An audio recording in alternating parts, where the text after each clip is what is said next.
السلام علیکم ورحمۃ اللہ وبرکاتہ۔ حضرات ناظرین،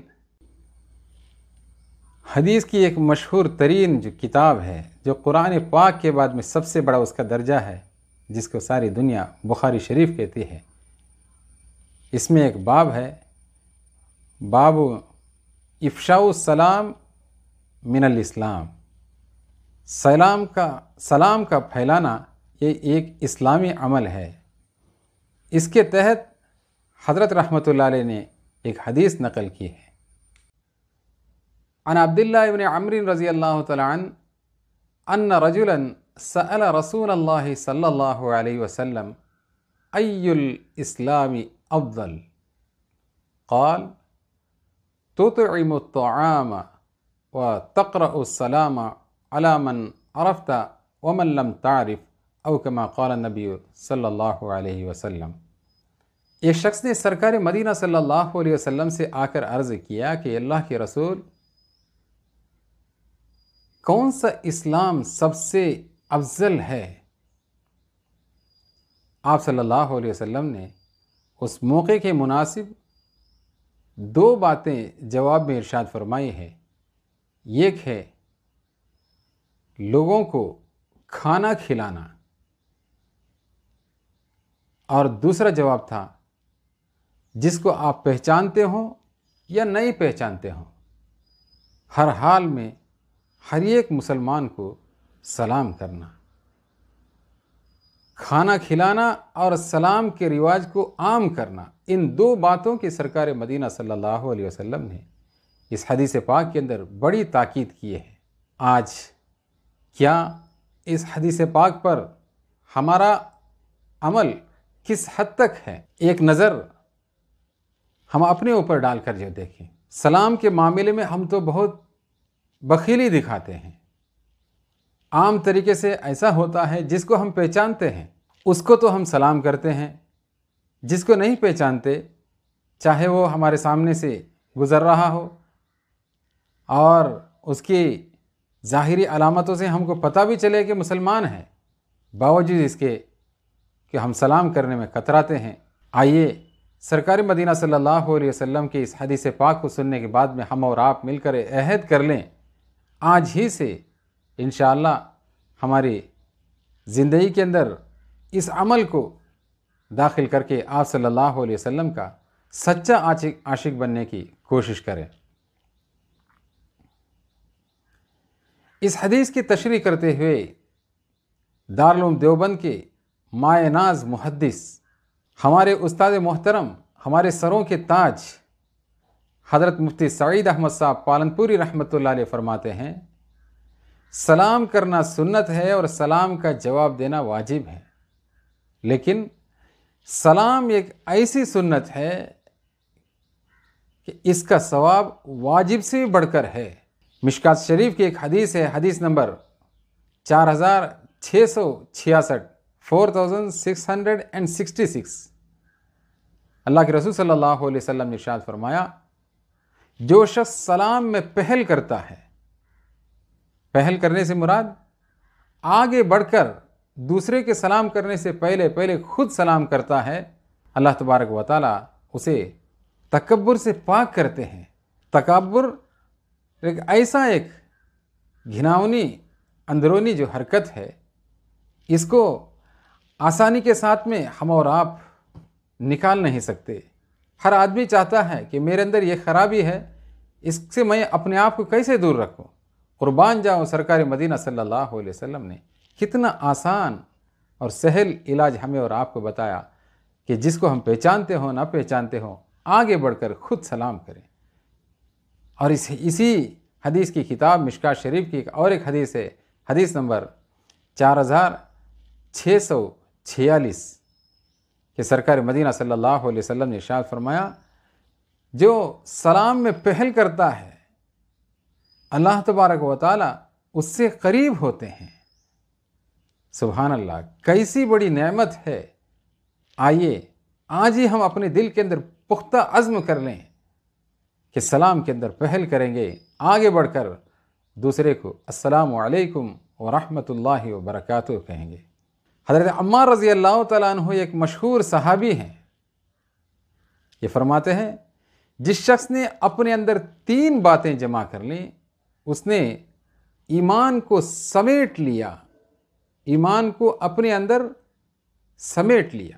پہلی بات یہ ہے اپنے ساتھ میں انصاف کرنا، دوسری بات ہر مسلمان کو چاہے اس کو پہچانتے ہو نہ پہچانتے ہو سلام کرنا، تیسری بات تنگ دستی میں ہمارے پاس مال نہیں ہے، مشکلات ہیں، مجبوریاں ہیں، مسائل ہیں، اس کے باوجود اللہ کے راستے میں مال کو خرچ کرنا، جس کے اندر یہ 3 خوبیاں ہوں گی تو اس نے گویا کہ ایمان کو اپنے اندر سمیٹ لیا،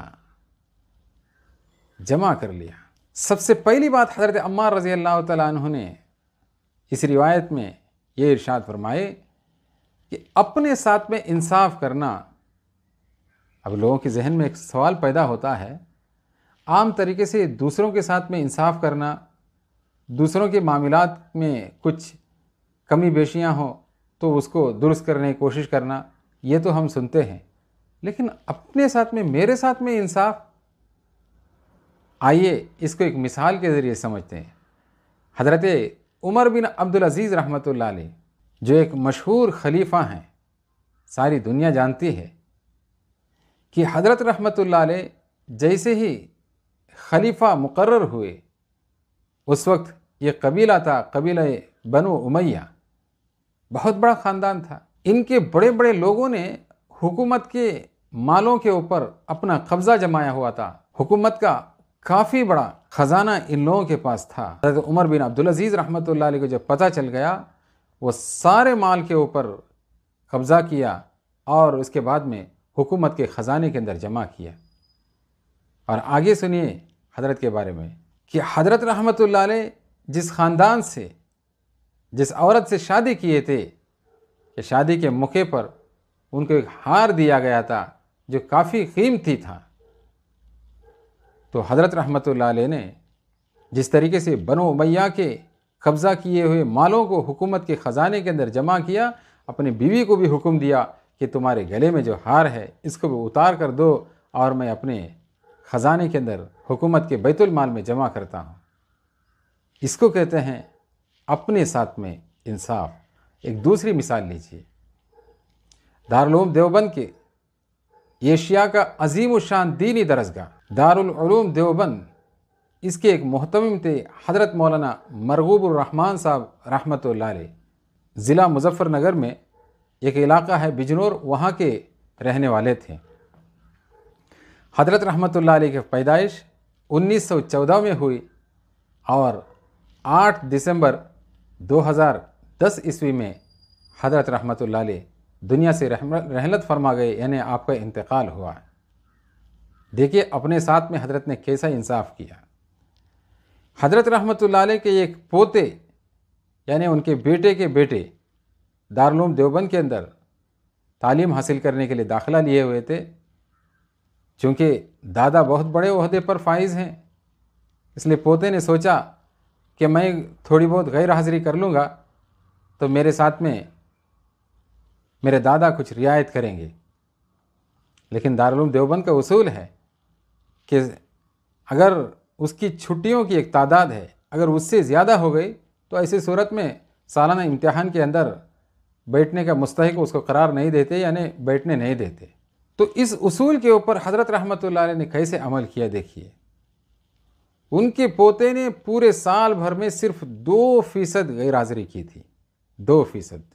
جب حضرت رحمۃ اللہ علیہ کے سامنے ان کا رپورٹ آیا تو حضرت نے کسی بھی صورت میں، کسی بھی شکل میں اپنے پوتے کو سالانہ امتحان میں بیٹھنے نہیں دیا۔ اس کو کہتے ہیں کہ اپنے ساتھ میں انصاف۔ اس لیے حضرت عمار رضی اللہ تعالیٰ نے فرمایا کہ جس نے اپنے اندر انصاف کا معاملہ قائم کیا تو اس نے ایمان کو اپنے اندر سمیٹ لیا۔ دوسری چیز، ہر ایک مسلمان کو چاہے اس کو پہچانتے ہو نہ پہچانتے ہو اس کو سلام کرنا۔ تیسری چیز ہے تنگ دستی کی حالت میں مال کو خرچ کرنا۔ مال جب ہمارے پاس ہوتا ہے تو اللہ نے اگر توفیق دی ہے تو خرچ کرنا تو بہت آسان ہے، لیکن کمال یہ ہے کہ ہمارے پاس نہیں ہے، نہ ہونے کے باوجود ادھر ادھر سے تلاش کر کے جتنا بھی ہمارے طاقت میں ہمارے بس میں ہے اتنا مال اللہ کے راستے میں خرچ کرنا۔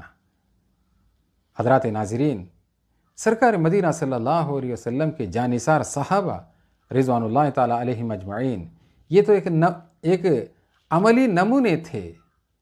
ان نمونے کو زبانوں سے جو الفاظ ہم تک جو پہنچے ہیں اس کے پر عمل کرنے میں یقیناً ہماری زندگی کی کامیابیاں ہیں، زندگی کی سرخ رویاں ہیں، یہ دنیا کی خوشیاں ہیں، راحتیں ہیں۔ آئیے ہم بھی اپنے اندر اپنے ایمان کو سمیٹ کر رکھنے کی کوشش کریں، اور کیا اس درجے میں اپنے آپ کو اتارا ہوں یا نہیں ہے، اس سلسلے میں میرے اندر کوتاہی ہے، ایک نظر ڈالیں۔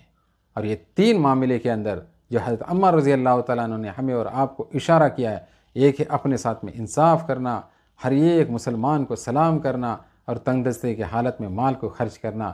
ان 3 چیزوں کے اوپر عمل کرنے کا عزم کر لیں۔ دعا کریں کہ اللہ تبارک و تعالیٰ، کہنے والا بھی سب سے زیادہ محتاج ہے، مجھے بھی اور آپ کو بھی، پوری امت مسلمہ کو اس بات پر، ان باتوں پر عمل کرنا آسان فرمائے۔ آمین یا رب العالمین۔ وآخر دعوانا ان الحمد للہ رب العالمین۔